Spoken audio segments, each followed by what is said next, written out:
All right, let's get to one of my favorite media inaccuracies that's really popular right now, which is the richest 1% own 50% of all the wealth. Now, I have to admit my bias. I love this. I just smile, almost fall over laughing when I see this one.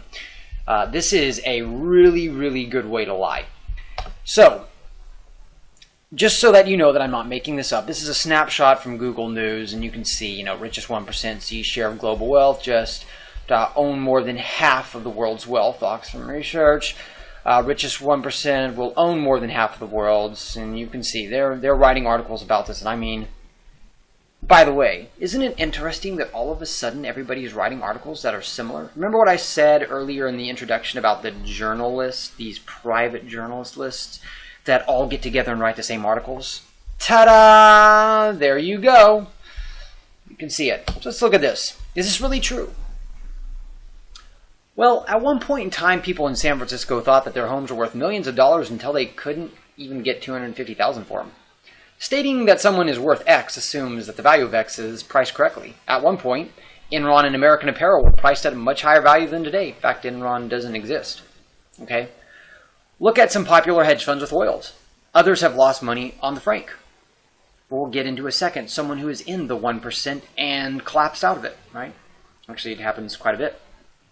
Also be careful, because we could easily frame this as the richest 1% provides 50% of all the jobs. I mean, here's a question.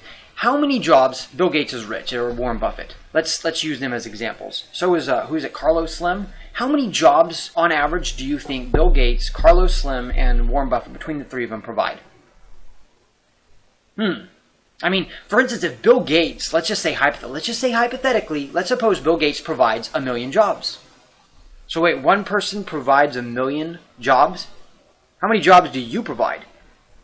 I mean, I've looked at the average middle class wealth, and I don't even think they provide one job with their wealth.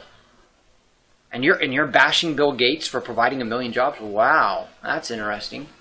Again, it could easily be spun this way, of course, but when you have private journalist lists, nobody's going to say that, right? Because they're all going to say the same thing. That's what they do. It's a whole dog and pony show. The richest 1% reduces wasted output 50% every year. Right? I mean, what do you think Michael Dell did by making computers more accessible to everybody? I mean, think about all the businesses that exist that wouldn't have existed if computers cost $3,000 every time you bought them. You could also look at it as the richest 1% come up with 50% of the most successful ideas or solutions. I always say this on this channel, I'll say it and I'll keep repeating it, and you'll get so tired of me saying this, but the first trillionaire in the world will be made in water. They're going to solve a water problem that everybody needs access to, and they will become a trillionaire. Well, you want to become the first trillionaire? Solve the water problem. Good luck. It's going to be a hard, hard problem to solve, but you will be in the richest 1%. Actually, you'll probably be in the richest 0.0000001%, right? You will own way more wealth than everybody. But you will make water very affordable for everyone. You will solve it for farmers. People will, well, initially they'll love it, then they start to complain, of course. The people who benefit from the richest 1%, at first they like him, like Michael Dell, but then they start complaining about him, and it's like, wait, what have you done? Okay. So the 1% isn't always the same people. As if you read Thomas Sowell's Basic Economics, you'll realize this, and we'll cover some actual examples of this in a second. New people enter and exit every year. Like I just said, you want to be a trillionaire? Solve the water problem. Finally, let's ask this question. Who buys these products of the richest 1%? I mean, if you hate them and you think they're unfair, stop doing business with them.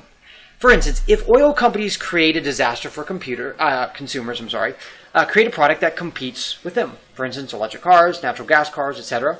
Right? You can flip them off by doing business with other people.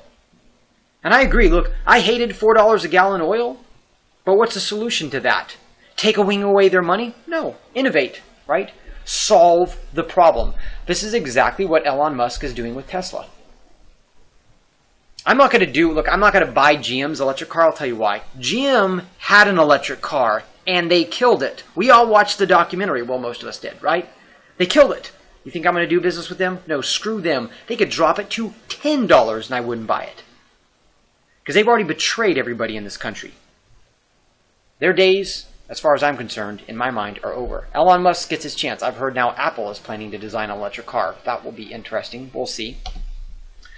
Also, just for laughs, you won't see this in the media, but I'm just going to highlight this where you will see it on Zero Hedge. Even Zero Hedge, Mr. Drama, or Mrs. Drama, I don't know who runs that blog, but them. Here's a hedge fund manager in the 1% who lost 99.8% of his fund in 9 months. Where's this? Hey, journalist, why don't you write an article about someone who was in the rich 1% who fell out? By the way, do y'all remember long-term capital management? It was a Nobel Prize winner, or I think at least one of its members was a Nobel Prize winner. Now they're with Janus Capital Group, but they blew up. Then they tried something else, it blew up, and now they're with Janus Capital. Think about all the investors that are suckers with them.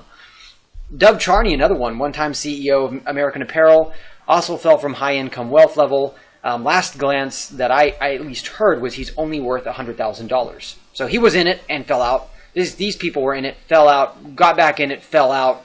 Maybe they're back in it, I don't know. And this person, obviously, I mean, holy heck. And then finally we have an example of the other side, Sarah Blakely.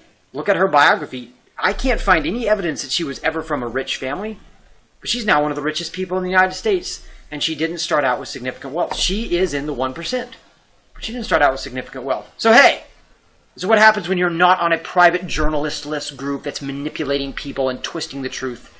Turns out there are examples of people who come in and out. The 1%, bottom or top, not fixed. You're poor. You can be rich. Right?